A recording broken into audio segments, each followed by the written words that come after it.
Wanted to just let folks know that we will be recording today's session and making it available to watch afterwards as well. The video will be uploaded to the Tartan Talks website on the Alma College website. And so that is going to be taking place and be available for you to watch again or share with others. As I mentioned previously, ask that people please keep your microphones or your phone muted during the webinar, just because that helps cut down on background sounds and feedback in the system. We will primarily use the text chat feature to pose questions. If you're on a laptop or tablet, if you scroll over the window, the Zoom screen, there'll be a text chat bubble at the bottom. If you click on that, it'll open a screen where you can enter a text message. If you are not on that, you're on a phone and you want to just add a message, you can unmute your microphone and pose a question, and we will handle it that way. We anticipate that the presentation is going to be anywhere from 20-25 minutes or so, and then we'll take 10 minutes or so for questions and answers before we wrap up for the afternoon. So with that, I would like to go ahead and introduce our facilitator for today. Rob Longstreet is an Alma College class of '92. Also, obviously, as you can see on the screen, a graduate of Wayne State University School of Law.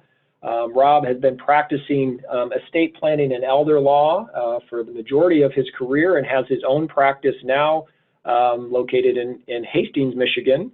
And this has been a topic that is a certain area of expertise for him. And as we have alumni who are thinking about their own estate plans, but also working with aging parents, we thought that this would be a great topic to make available. And based on our registration response, I think we were correct in that. So I'm really pleased that Rob has agreed to join us this afternoon and share his expertise and based on some of his experiences working with his clients. So Rob, thanks, and I'm going to turn it over to you.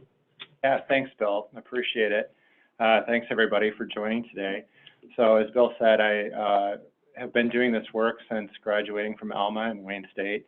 I will give you a little bit of a warning up front. This is based on my experience as, I don't want to say I'm a small town attorney, but work mainly out of West Michigan, although we do estate planning and elder law throughout the state.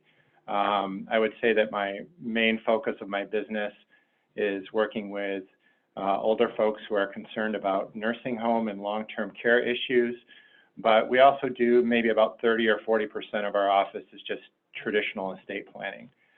So when Bill asked me to do this, I came up with about 10 things that we see on a regular basis of what I would call mistakes or oversights that people make. If you have a complicated estate or you're already working with an attorney on an estate plan, most of these things may be self-explanatory. They may seem a little basic, but for a discussion like this, I hope at least a couple of the things ring true for what you might be dealing with yourself or your parents or a loved one. So with that, I'll try to get going here. Our number one thing, kind of a little self-explanatory, but that's just failing to plan at all. May or may not know in Michigan that if you pass away without any estate plan, you're going to be subject to something called a statutory will. And that's something that our legislature has come up with, where they are going to assume what you want to have done with your estate. That assumption may or may not apply to you correctly. And so we always tell people that it's always best to at least meet with an attorney, even though meeting with an attorney is not the most ideal situation to spend your time. It's something that can certainly avoid unnecessary costs and stress for your families or your loved ones down the road. So because that one's pretty self-explanatory, I'm not going to spend a lot of time on that one. This next one we see all the time. This is especially nowadays with the internet and access to documents. We see a lot of people who are trying to avoid spending money on legal counsel, and they will try to either do an estate plan by themselves or do estate planning-like documents by themselves. I will tell you as an attorney, it's very easy even for an attorney to make a mistake on these types of documents. So I would never recommend anybody try to do these things on their own. Yes, you may save a couple $100 or even a couple $1,000, but in the end, your family may end up spending quite a bit more than that by not getting advice on how to properly draft these documents. I put an example up here next. It's something that we see all the time. We see folks a lot of times trying to, for example, do their own deeds to either try to avoid probate or try to, in their minds, make things easier at the time of their death. This is an example. I just used my name and the name of my son.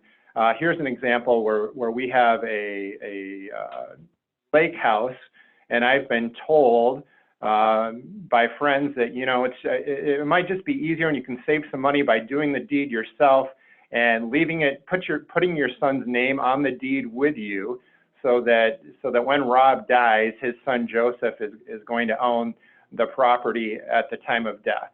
And this is what I would call kind of an old school approach to avoiding probate or estate planning.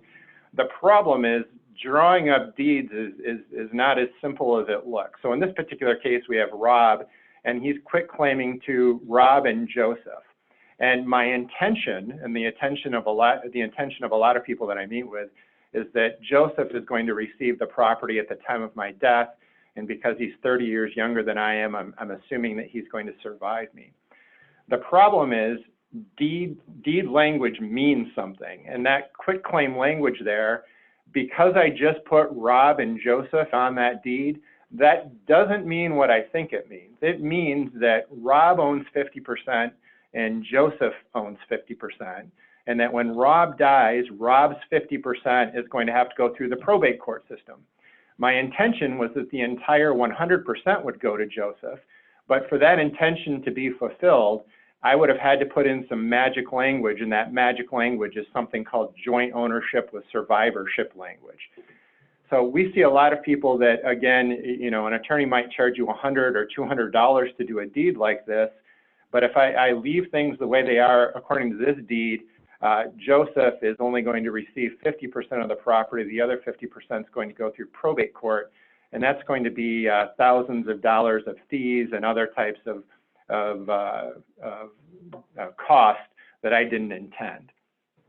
So that's one example of something we see all the time, are improperly drafted deeds. We also see, I know this might seem a little funny, but we see this all the time, and these would be holographic instruments or handwritten instruments. Here's somebody who wanted to avoid the cost of an attorney, so he's telling his family that when he's gone, he just wants everybody to split everything into equal shares, and by the way, I want the lake property to go to James if he wants it. So of course, you know, we could pick out this statement here. There's probably about 10 different issues that will end up in front of the probate court.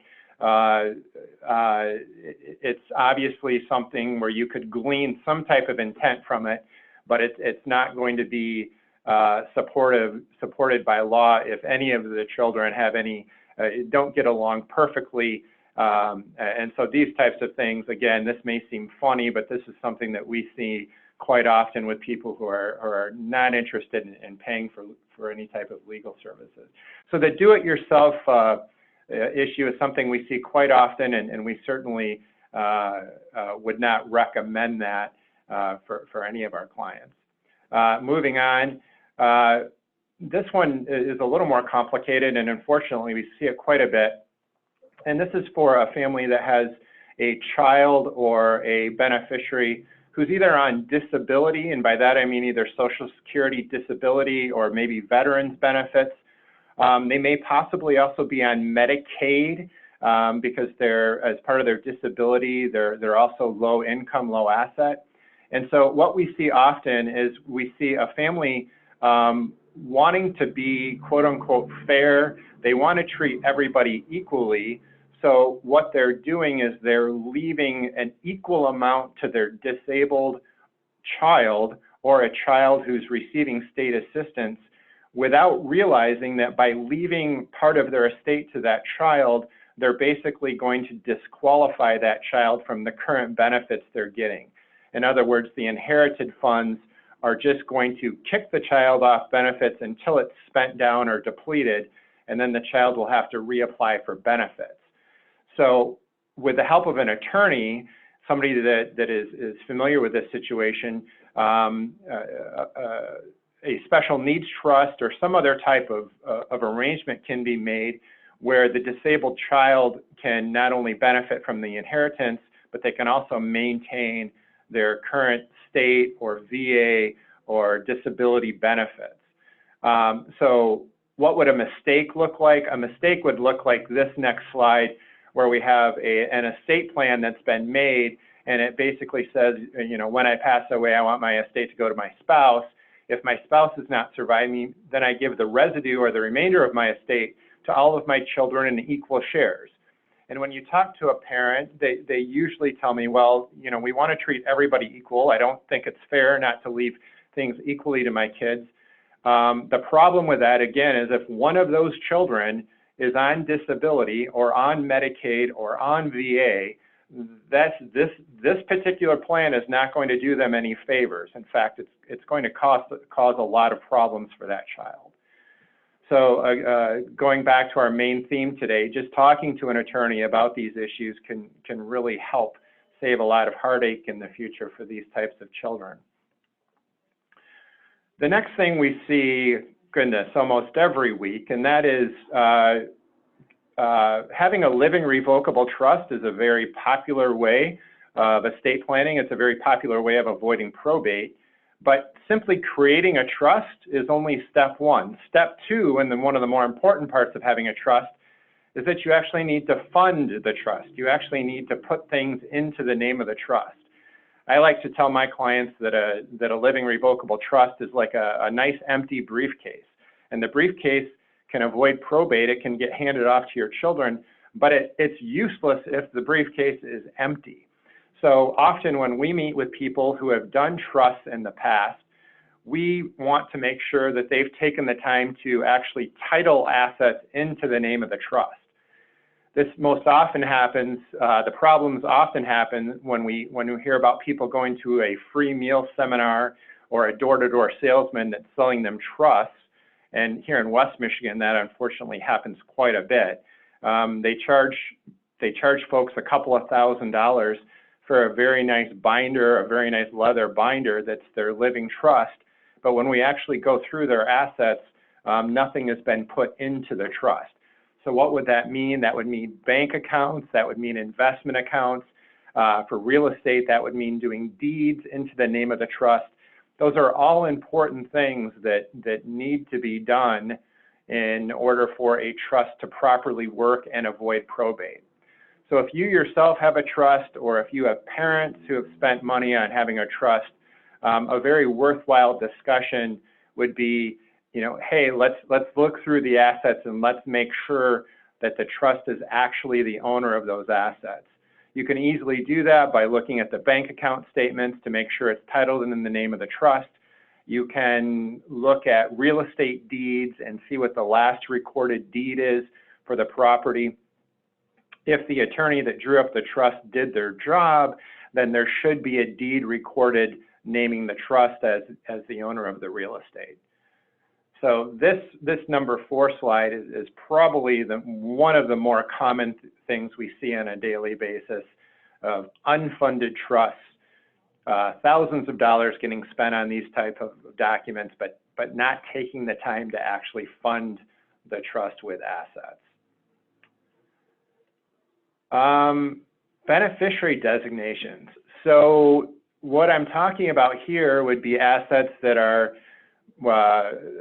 controlled by a beneficiary designation. Most commonly, those would be life insurance policies, IRAs, annuities, 401k plans, thrift savings plans. These are designed to go to a beneficiary at the time of death of the owner. And so oftentimes when I talk to clients, we ask them, who is the beneficiary of your Edward Jones account? Who is the beneficiary of your Raymond James account? who's on your life insurance account. And they can often tell me that their spouse is the primary beneficiary, but what they often cannot tell me is who the contingent or secondary beneficiary is. They may have filled this out years ago. They may have done this when they first started working at their job and they don't remember. These are often things that just by prompting them to look at it, we can double check and make sure they have the correct beneficiaries. Going back to an earlier slide, oftentimes when they filled out the paperwork, they may have made their kids equal beneficiaries. And since the time of filling out those beneficiary forms, a child may have gone on disability, may have had an illness or something that required them to go on disability or Medicaid or VA, and that beneficiary designation then needs to be changed to take into consideration the change in circumstances of this beneficiary designation. If these things are not filled out properly, and I think I have an example here, if these things are not filled out properly, these assets can either end up going through probate or going to a child who should no longer be receiving them, either because of disability or Medicaid or other issues.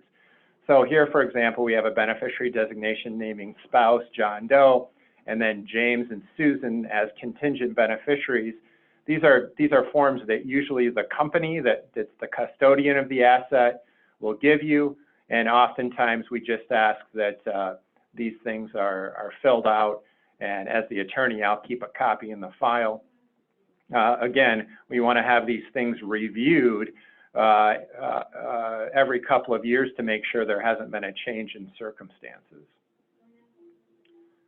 Okay, it looks like we're on number 6 now. Not reviewing the plan. This kind of goes together with everything that I've been talking about so far. We want to keep things up to date. Circumstances may change. We may, as I've said a couple of times, we may have beneficiaries or devisees of your estate plan where their life has changed to the extent that we don't want them to be beneficiaries anymore, or we may need their beneficiary status to be put into some kind of a trust. So, for example, we may see a situation where a beneficiary has gone through a divorce or maybe going through a creditor problem, or again, as I've mentioned, maybe dealing with disability or Medicaid. What used to be in a great estate plan 10 years ago may not be the best plan now.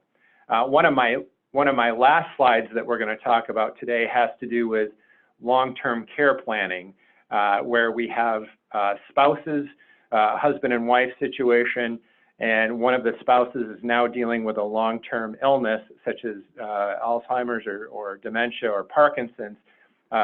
10 years ago, when that spouse made their estate plan, they may have left everything to each other. They may have said that when husband dies, everything goes to wife, and when wife dies, everything goes to the husband.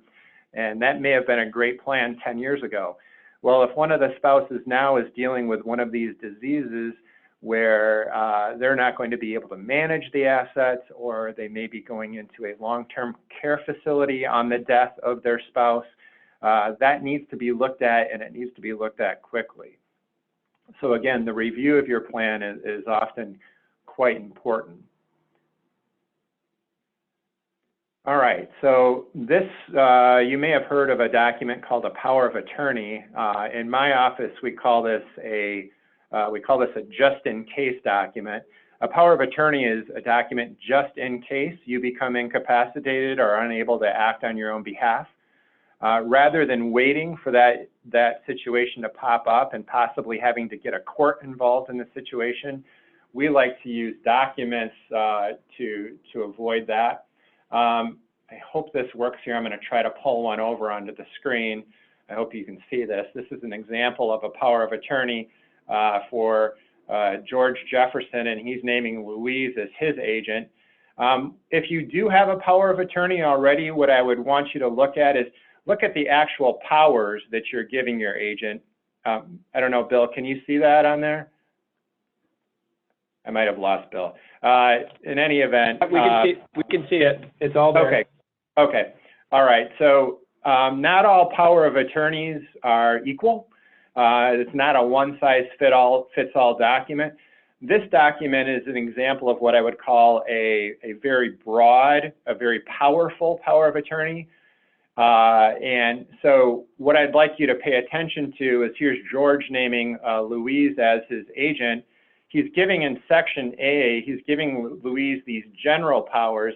These are the day-to-day powers that you could think of, banking authority, creating accounts, cashing checks. Number 11 is hiring an attorney. Number 14 is, hiring an accountant. These are day-to-day things that most people would have in their power of attorney. If you're dealing with older folks or folks that are dealing with long-term care issues, I then want you to pay attention to section B, and this is what we call superpowers or extraordinary powers. These are all techniques that we use in my office and other elder law attorneys use in Michigan to help protect and preserve assets if the principle of the power of attorney would happen to need long-term care. So paragraphs 20 through looks like 33, these are all tools that we use for asset preservation. It may mean making gifts, it may mean creating special trusts, it may mean changing beneficiaries, it may mean all these things that to apply for and receive Medicaid benefits without having to spend down assets.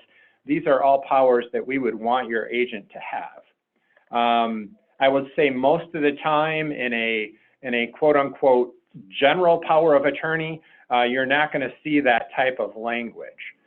So if you're interested in having a very good, very strong power of attorney, that is something that a good elder law attorney can talk to you about and explain the pros and cons of having something like that for you in the future. Again, what we're trying to avoid is your family having to go to court to get something called a conservatorship to handle your assets for you.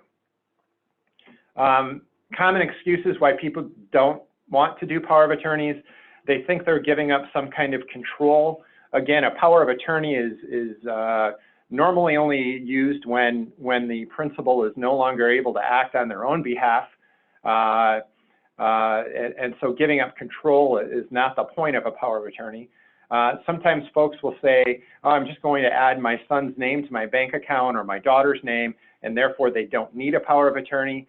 That really makes me cringe when I hear that, because adding your children's names to bank accounts has a lot of ramifications that you may or may not want to have. When their name goes on your account, it's also their account. And so things that happen in their lives are going to happen to your bank account. And that may not be all it's cracked up to be. So I would prefer them to have a power of attorney rather than having their name added to your account. And then finally, I hear this often, I don't need a power of attorney because my spouse's name or my daughter's name or my son's name is on everything. Well, that may seem true, but it would be a very rare situation where you can actually add your spouse's or your child's name to all of your accounts. For example, most retirement-based accounts like IRAs, you're not going to be able to have a joint owner on those accounts. Those are things that, for tax purposes, have to be in your own name. Life insurance policies, Social Security benefits, these are all things that it's not really possible to have another person's name on. And that's where a power of attorney is really going to come into play to avoid having to go to court to have access to those assets should you become incapacitated. So power of attorney can't stress enough how important that is for almost all folks. By the way, for some of you that are my age or Bill's age, as your children get older and your children go off to college or go off to school, once they turn 18, you're not going to have access, or you shouldn't have access, according to the rules, to their information either at college or at banks or other institutions. When my sons turned 18, I had them sign a little power of attorney, of course, with their consent, and that allowed me, if I ever had questions about things at school or their bank accounts, their mother and I had access to that. Just a thought that sometimes you don't think about when your kids turn 18. In any event, the next slide is a similar slide, and that has to do with a patient advocate. So a patient advocate also goes by the name of a medical power of attorney. People in Michigan used to call it a living will. So a patient advocate is a document that names an agent just in case you can't make medical decisions for yourself. Again, let's see, hopefully I can make this work here. We've got this patient advocate is George naming Louise as his agent. I'm not going to read through all of these things, but as you can see, it's allowing the person to make any type of decision regarding medical care or the decisions regarding your person should you become unable to do it yourself. So if you were to scroll through this, you'd see your agent having the ability to make decisions regarding what kind of medical care you receive, who's employed to do that, pain relief, who gets to visit you. Number 6 is a healthcare declaration, which is basically end-of-life decision-making. So one thing that's important to understand about a patient advocate is that it only is triggered at the time of your incapacity. So in Michigan, we need you'll see here there's a place for 2 physicians to sign that would trigger this document. These physicians would be saying that in this case, George is no longer able to make his own medical decisions in a competent manner, and that Louise should take over as agent. These are important to have on file with your local doctor, as well as a facility that you may end up going to if we're in an emergency situation. In Michigan, we also have a registry where you can file these in Lansing. And these are documents that, again, we're trying to avoid having to go to court to get something called the guardian put in place, a guardianship. And this document, if properly executed, would avoid that type of court intervention for you in the future as far as medical decision is concerned. So we're getting into the home stretch here, the last 2. Not having the talk with your children. What is the talk? It's one of those difficult things where a lot of people like to keep their assets and their estate plan private. They don't like to share things with their children. They don't like to have those uncomfortable discussions. But if you can have the talk with either your parents or your children, there's a lot of advantages to that. One may be avoiding some type of competition about why you're naming a certain child to be your trustee or your agent under a power of attorney, explaining, after all, it's not an award. It doesn't mean that the favorite child is getting this job. It's a job, and a child may be picked for many reasons. It may be geographical reasons. It may be because of their profession and the skills they have. And having a talk about why you're choosing a child or children can avoid hurt feelings down the road where kids are seeing it as some type of a favoritism award. Oftentimes I meet with children about their parents, and the children have no idea how much there are in assets or what the net worth of their parents would be. They may have some preconceived ideas, but they're often quite shocked when they find out what mom and dad's net worth is. If you can talk to that about that issue or have your parents talk to you about those issues, it can prepare folks and families for what's going to happen down the road. And then finally, just out of pure organization, we often meet with family members who again have no idea where estate planning documents are, where asset verifications are, where deeds are. By having this discussion and sharing with your family members where documents are, who the attorney is that you've worked with, it can really help so that if you do get into a crisis mode or there's a decision that needs to be made in a quick way, the children might be more prepared to find out the information that they need. Finally, this is something that I deal with quite often in my business, and that's the failure to plan for long-term care. So again, when I'm talking about long-term care, I'm talking about folks that may be looking at needing nursing home care. I know a lot of families say that mom or dad, they're not going to let mom or dad go into a nursing home situation, but sometimes that's out of our hands. And so having an idea of what might happen if a parent or a loved one goes into a nursing home is often something that can be planned for. There's a lot of myths about how long-term care and Medicaid works in Michigan and how to protect assets. There's also a lot of options for protecting and preserving assets, and having a little talk about that with a qualified attorney can be very helpful. One thing we often look at is what I call good community spouse planning.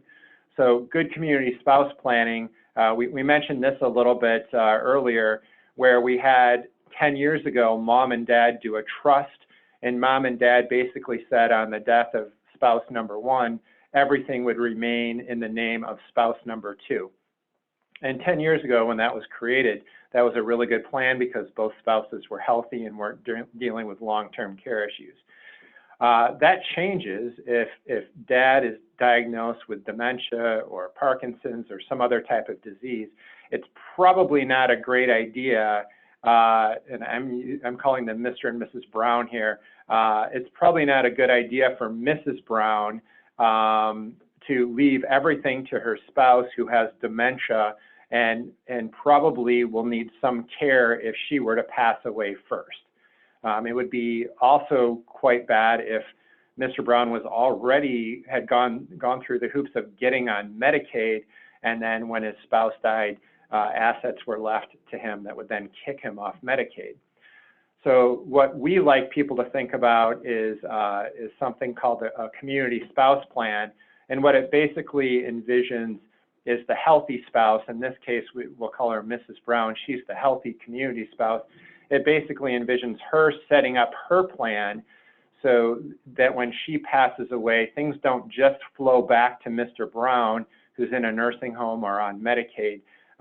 It can be put into a protective trust for Mr. Brown, or it could bypass Mr. Brown completely and go to the children who will then make sure Mr. Brown is taken care of.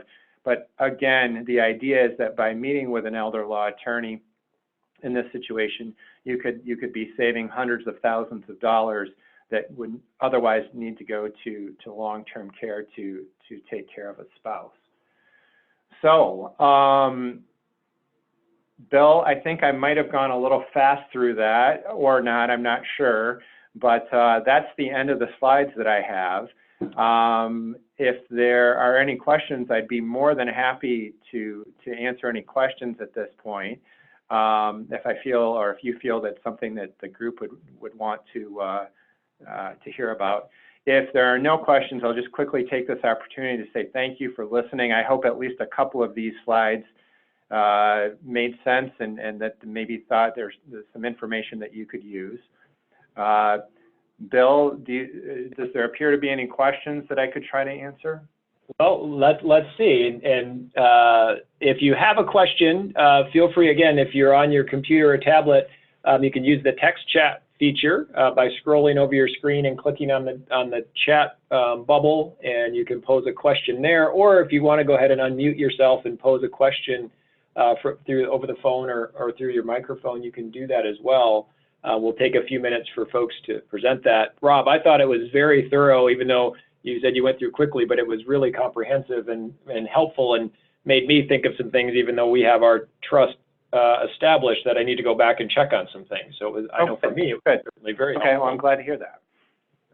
And I'm sure there's some other folks that may have some questions. So we'll see. Let's give it a couple minutes. And if you have a question, feel free to enter it or unmute.